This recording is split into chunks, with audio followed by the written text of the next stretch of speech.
Hello എല്ലാ കൂട്ടുകാർക്കും ACIT സാമഗ്രിയിലേക്ക് സ്വാഗതം.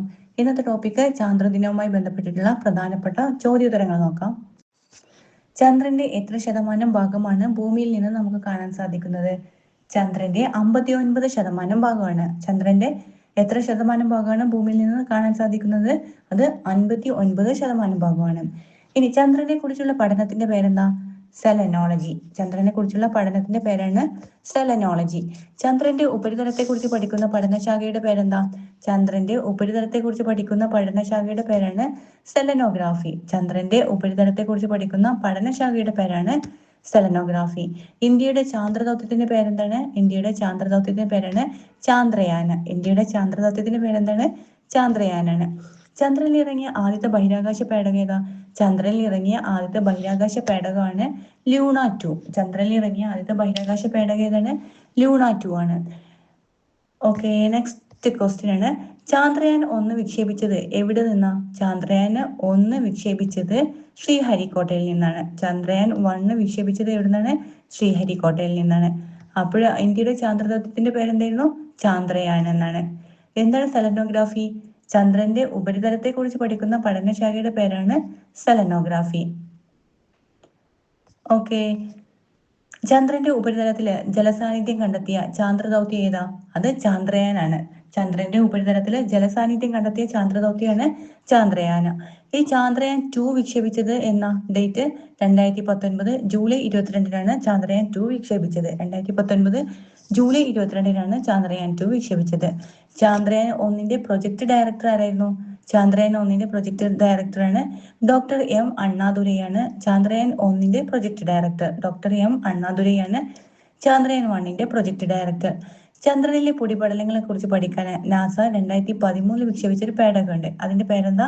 അതിന്റെ പേരാണ് LADEE. LADEE, lunar atmosphere and dust എൻവയോൺമെന്റൽ എക്സ്പ്ലോറർ.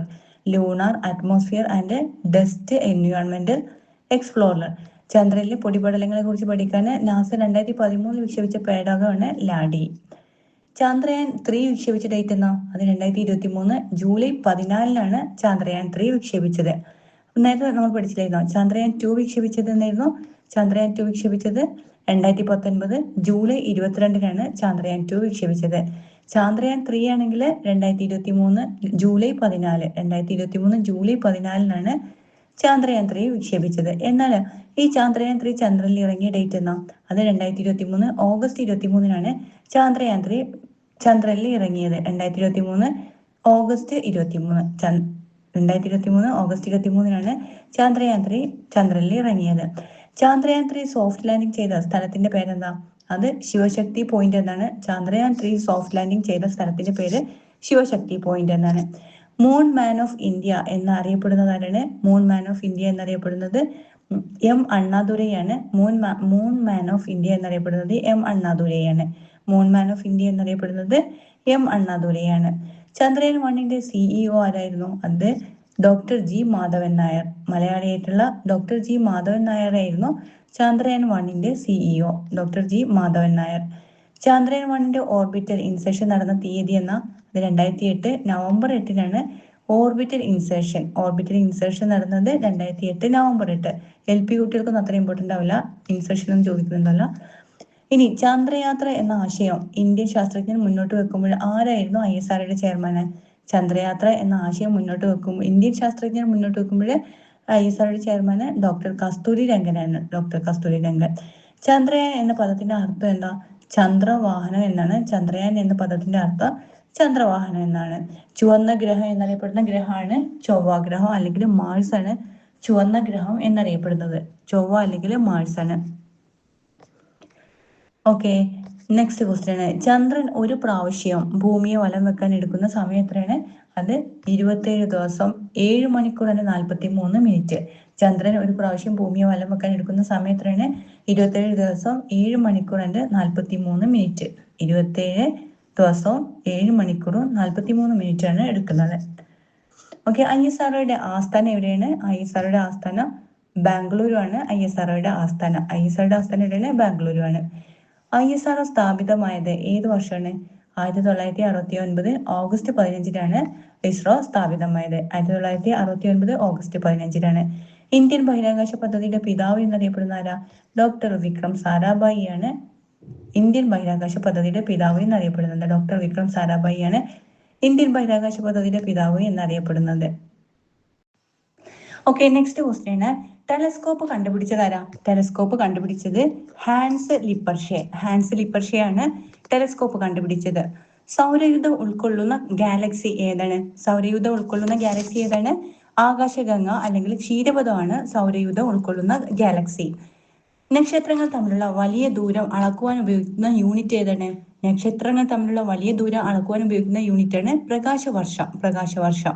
ഓക്കെ, ഇനി നെക്സ്റ്റ് ക്വസ്റ്റ്യൻ ആണ്, ഭൂമിയുടെ ഇരട്ട എന്നറിയപ്പെടുന്ന ഗ്രഹം ഏതാ? ഭൂമിയുടെ ഇരട്ട എന്നറിയപ്പെടുന്ന ഗ്രഹമാണ് ശുക്രന്. ഭൂമിയുടെ ഇരട്ട എന്നറിയപ്പെടുന്ന ഗ്രഹം ഏതാണ്? ശുക്രനാണ്. മംഗൾയാൻ വിക്ഷേപിച്ച സമയത്തെ ഇസ്രോന്റെ ചെയർമാൻ ആരായിരുന്നു? മംഗൾയാൻ വിക്ഷേപിച്ച സമയത്ത് ഇസ്രോയുടെ ചെയർമാൻ ആരായിരുന്നു? കെ രാധാകൃഷ്ണൻ. കെ രാധാകൃഷ്ണൻ ആയിരുന്നു മംഗൾയാൻ വിക്ഷേപിച്ച സമയത്ത് ഇസ്രോയുടെ ചെയർമാൻ. ചന്ദ്രനിലെ ആകാശത്തിന് കറുപ്പ് നിറമാവാൻ കാരണം എന്താ? ചന്ദ്രനിലെ അന്തരീക്ഷമില്ലാത്തത് കൊണ്ടാണ് ചന്ദ്രനിലെ ആകാശത്തിന് കറുപ്പ് നിറമാകാൻ കാരണം. ഇനി ചന്ദ്രഗ്രഹണം സംഭവിക്കുന്നത് കറുത്ത വാവ് ദിനങ്ങളിലാണ്. ഇത് ശരിയാണോ തെറ്റാണോ? ചന്ദ്രഗ്രഹണം സംഭവിക്കുന്നത് കറുത്ത വാവ് ദിനങ്ങളിലാണ്. തെറ്റാണ്. വെളുത്ത വാവ് ദിനങ്ങളിലാണ് ചന്ദ്രഗ്രഹണം സംഭവിക്കുന്നത് കേട്ടോ. വെളുത്ത വാവ് ദിനങ്ങളിലാണ് ചന്ദ്രഗ്രഹണം സംഭവിക്കുന്നത്. ഇനി എവിടെ നിന്നാണ് ചന്ദ്രയാൻ 1 വിക്ഷേപിച്ചത്? ചന്ദ്രയാൻ 1 വിക്ഷേപിച്ചത് ശ്രീഹരിക്കോട്ടയിൽ നിന്നാണ് ചന്ദ്രയാൻ 1 വിക്ഷേപിച്ചത്. ഓക്കെ, അപ്പോളോ എന്ന ഉപഗ്രഹം അമേരിക്കയുടെയാണ്. എന്നാൽ ലൂണ എന്നത് ഏത് രാജ്യത്തിന്റെ? അത് സോവിയറ്റ് യൂണിയന്റേതാണ് ലൂണ. ഓക്കെ, അപ്പോളോ അമേരിക്കയുടേതാണ്, ലൂണ എന്നത് സോവിയറ്റ് യൂണിയന്റേതാണ്. ചന്ദ്രനിലൂടെ സഞ്ചരിച്ച ആദ്യത്തെ വാഹനം ഏതാ? ചന്ദ്രനിലൂടെ സഞ്ചരിച്ച ആദ്യ വാഹനമാണ് ലൂണാർ റോവർ. ഏതാണ്? ചന്ദ്രനിലൂടെ സഞ്ചരിച്ച ആദ്യ വാഹനം ഏതാണ്? ലൂണാർ റോവർ ആണ്. ലൂണാർ റോവർ ഏത് വർഷമായിരുന്നു? 1971 ലൂണാർ റോവർ. ഇനി ചന്ദ്രനിൽ ഇറങ്ങിയ ഏറ്റവും പ്രായം കുറഞ്ഞ വ്യക്തി ആരാണ്? ചന്ദ്രനിൽ ഇറങ്ങിയ ഏറ്റവും പ്രായം കുറഞ്ഞ വ്യക്തിയാണ് ചാൾസ് ഡ്യൂക്ക്. ചന്ദ്രനിൽ ഇറങ്ങിയ ഏറ്റവും പ്രായം കുറഞ്ഞ വ്യക്തിയാണ് ചാൾസ് ഡ്യൂക്ക്. ലൈക്ക എന്ന നായ കേട്ടിട്ടില്ലേ? ആ ലൈക്കയെ ബഹിരാകാശത്തേക്ക് അയച്ച പേടകം ഏതാ? സ്പുട്നിക് 2 ആണ്. സ്പുട്നിക് 2 ആണ് ലൈക്കയെ ബഹിരാകാശത്തേക്ക് അയച്ച പേടകമാണ് സ്പുട്നിക് 2. ഏത് വർഷമാണ്? 1957 സ്പുട്നിക് 2 ലൈക്കയെ ബഹിരാകാശത്തേക്ക് അയച്ചത്. ഇനി യൂറി ഗഗാറിൻ ബഹിരാകാശത്തെത്തിയ പേടകം ഏതാ? യൂറി ഗഗാറിന് ബഹിരാകാശത്തെത്തിയ പേടകത്തിന്റെ പേരാണ് വോസ്റ്റോക്ക് 1. യൂറി ഗഗാറിന് ബഹിരാകാശത്തേക്ക് എത്തിയ പേടകത്തിന്റെ പേരെന്താണ്? വോസ്റ്റോക്ക് 1 ആണ്. ഇനി ചന്ദ്രനിൽ ഇറങ്ങിയ ചൈനയുടെ ആളില്ലാത്ത ബഹിരാകാശ പേടകം ഏതാ? ചന്ദ്രനിൽ ഇറങ്ങിയ ചൈനയുടെ ആളില്ലാത്ത ബഹിരാകാശ പേടകമാണ് ചാങ് 3. ചാങ് ഏതാണ്? ചാങ് 3 ആണ്. ചന്ദ്രനിൽ ഇറങ്ങിയ ചൈനയുടെ ആളില്ലാത്ത ബഹിരാകാശ പേടകമാണ് ചാങ് 3 ആണ്. നാസയുടെ റോക്കറ്റ് വിക്ഷേപണ കേന്ദ്രം ഏതാ? നാസയുടെ റോക്കറ്റ് വിക്ഷേപണ കേന്ദ്രമാണ് കേപ്പ് കാനവറൽ. ഏതാണ്? നാസയുടെ റോക്കറ്റ് വിക്ഷേപണ കേന്ദ്രത്തിന്റെ പേരാണ് കേപ്പ് കാനവറൽ. കേപ്പ് കാനവറലാണ് നാസയുടെ റോക്കറ്റ് വിക്ഷേപണ കേന്ദ്രമാണ് കേപ്പ് കാനവറലാണ്. ഇന്ത്യയുടെ കേപ്പ് കെന്നഡി എന്നറിയപ്പെടുന്നത് ഏതാ? ശ്രീഹരിക്കോട്ടയാണ്. ഇന്ത്യയുടെ കേപ്പ് കെന്നഡി എന്നറിയപ്പെടുന്നത് ശ്രീഹരിക്കോട്ടയാണ് ഇന്ത്യയുടെ കേപ്പ് കെന്നഡി എന്നറിയപ്പെടുന്നത്. അടുത്തിടെ നാസ നിർമ്മിച്ച ലോകത്തിലെ ഏറ്റവും വലിയ ബഹിരാകാശ ടെലസ്കോപ്പാണ് ജെയിംസ് വെബ് സ്പേസ് ടെലസ്കോപ്പാണ്. ഇന്ത്യയുടെ അടുത്തിടെ നാസ നിർമ്മിച്ച ലോകത്തിലെ ഏറ്റവും വലിയ ബഹിരാകാശ ടെലസ്കോപ്പാണ് ജെയിംസ് വെബ് സ്പേസ് ടെലസ്കോപ്പ് കേട്ടോ. ജെയിംസ് വെബ് സ്പേസ് ടെലസ്കോപ്പാണ് നാസ നിർമ്മിച്ച ലോകത്തിലെ ഏറ്റവും വലിയ ബഹിരാകാശ ടെലസ്കോപ്പ്. ഓക്കെ, നെക്സ്റ്റ് പോയിന്റ് ആണ്, ഭൂമിയുടെ ഭ്രമണം ഏത് ദിശയിലേക്കാണ്? ഭൂമിയുടെ ഭ്രമണം പടിഞ്ഞാറ് നിന്ന് കിഴക്ക് ദിശയിലേക്കാണ്. പടിഞ്ഞാറ് നിന്ന് കിഴക്കോട്ടേക്കാണ് ഭൂമിയുടെ ഭ്രമണം. Okay, next question. ആകാശ നീലിമയുടെ പ്രതിഫലനമല്ല കടലിന്റെ നീലിമ എന്ന് തെളിയിച്ച ശാസ്ത്രജ്ഞൻ ആരാണ്? ആകാശ നീലിമയുടെ പ്രതിഫലനമല്ല കടലിന്റെ നീലിമ എന്ന് തെളിയിച്ച ശാസ്ത്രജ്ഞന്റെ പേരാണ് CV രാമൻ. ഓക്കെ, CV രാമനാണ് ആകാശ നീലിമയുടെ പ്രതിഫലനമല്ല കടലിന്റെ നീലിമ എന്ന് തെളിയിച്ച ശാസ്ത്രജ്ഞനാണ് CV രാമൻ. ഞാൻ ജസ്റ്റ് ഒന്ന് റിപ്പീറ്റ് ചെയ്യാം, കിട്ടുന്നുണ്ടോ? ഓക്കെ, ടെലസ്കോപ്പ് കണ്ടുപിടിച്ചതാരാണ്? ടെലസ്കോപ്പ് ഹാൻസ് ലിപ്പർഷെയാണ് ടെലസ്കോപ്പ് കണ്ടുപിടിച്ചത്. സൗരയൂഥം ഉൾക്കൊള്ളുന്ന ഗാലക്സി ഏതാ? അത് ആകാശഗംഗ അല്ലെങ്കിൽ ക്ഷീരപഥമാണ് സൗരയൂഥം ഉൾക്കൊള്ളുന്ന ഗാലക്സി. നക്ഷത്രങ്ങൾ തമ്മിലുള്ള വലിയ ദൂരം അളക്കാൻ ഉപയോഗിക്കുന്ന യൂണിറ്റ് ഏതാണ്? അത് പ്രകാശവർഷമാണ്. നക്ഷത്രങ്ങൾ തമ്മിലുള്ള വലിയ ദൂരങ്ങൾ അളക്കാൻ ഉപയോഗിക്കുന്ന യൂണിറ്റ് പ്രകാശവർഷം.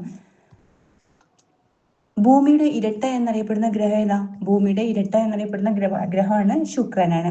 മംഗൾയാൻ വിക്ഷേപിച്ച സമയത്ത് ഇസ്രോയുടെ ചെയർമാൻ ആരായിരുന്നു? അത് കെ രാധാകൃഷ്ണനാണ്. മംഗൾയാൻ വിക്ഷേപിച്ച സമയത്ത് ഇസ്രോയുടെ ചെയർമാൻ കെ രാധാകൃഷ്ണനാണ്. ചന്ദ്രനിലെ ആകാശത്തിന് കറുപ്പ് നിറമാവാൻ കാരണം എന്താണ്? ചന്ദ്രനിലെ അന്തരീക്ഷമില്ലാത്തത് കൊണ്ടാണ് ചന്ദ്രനിലെ ആകാശത്തിന് കറുപ്പ് നിറമാകാൻ കാരണം. ഇനി ചന്ദ്രഗ്രഹണം സംഭവിക്കുന്നത് ഏത് ദിനങ്ങളിലാണ്? അത് വെളുത്ത വാവ് ദിനങ്ങളിലാണ്. കറുത്ത വാവ് ദിനങ്ങളിലല്ല, വെളുത്ത വാവ് ദിനങ്ങളിലാണ് ചന്ദ്രഗ്രഹണം സംഭവിക്കുന്നത്. ചന്ദ്രയാൻ 1 വിക്ഷേപിച്ചത് എവിടെ നിന്നാ? ചന്ദ്രയാൻ 1 വിക്ഷേപിച്ചത് ശ്രീഹരിക്കോട്ടയിൽ നിന്നാണ് ചന്ദ്രയാൻ 1 വിക്ഷേപിച്ചത്. ഓക്കെ. ചന്ദ്രനിലൂടെ സഞ്ചരിച്ച ആദ്യത്തെ വാഹനം ഏതായിരുന്നു? ലൂണാർ റോവറാണ്. 1971 ലൂണാർ റോവറാണ് ചന്ദ്രനിലൂടെ സഞ്ചരിച്ച ആദ്യത്തെ വാഹനം. ചന്ദ്രനിൽ ഇറങ്ങിയ ഏറ്റവും പ്രായം കുറഞ്ഞ വ്യക്തി ആരാ? ചന്ദ്രനിൽ ഇറങ്ങിയ ഏറ്റവും പ്രായം കുറഞ്ഞ വ്യക്തിയാണ് ചാൾസ് ഡ്യൂക്ക് കേട്ടോ. ചാൾസ് ഡ്യൂക്കാണ് ചന്ദ്രനിൽ ഇറങ്ങിയ ഏറ്റവും പ്രായം കുറഞ്ഞ വ്യക്തി. ചാൾസ് ഡ്യൂക്കാണ്. ലെയ്ക്കയെ ബഹിരാകാശത്തേക്ക് അയച്ച പേടകം ഏതാ? ലെയ്ക്ക എന്ന നായ. ഓക്കെ. ലെയ്ക്കയെ ബഹിരാകാശത്തേക്ക് അയച്ച പേടകത്തിന്റെ പേരാണ് സ്പുട്നിക് 1. സ്പുട്നിക് 1 ആണ് ലെയ്ക്കയെ ബഹിരാകാശത്തേക്ക് അയച്ചത്. യൂറി ഗഗാറിനെ ബഹിരാകാശത്ത് എത്തിച്ച പേടകം? യൂറി ഗഗാറിന് ബഹിരാകാശത്ത് എത്തിയ പേടകമാണ് വോസ്റ്റോക്ക് 1 കേട്ടോ. വോസ്റ്റോക്ക് 1 ആണ് യൂറി ഗഗാറിൻ ബഹിരാകാശത്ത് എത്തിയത്. ചന്ദ്രനിൽ ഇറങ്ങിയ ചൈനയുടെ ആളില്ലാത്ത ബഹിരാകാശ പേടകം ഏതാ? ചാങ് 3. ചന്ദ്രനിൽ ഇറങ്ങിയ ചൈനയുടെ ആളില്ലാത്ത ബഹിരാകാശ പേടകമാണ് ചാങ് 3.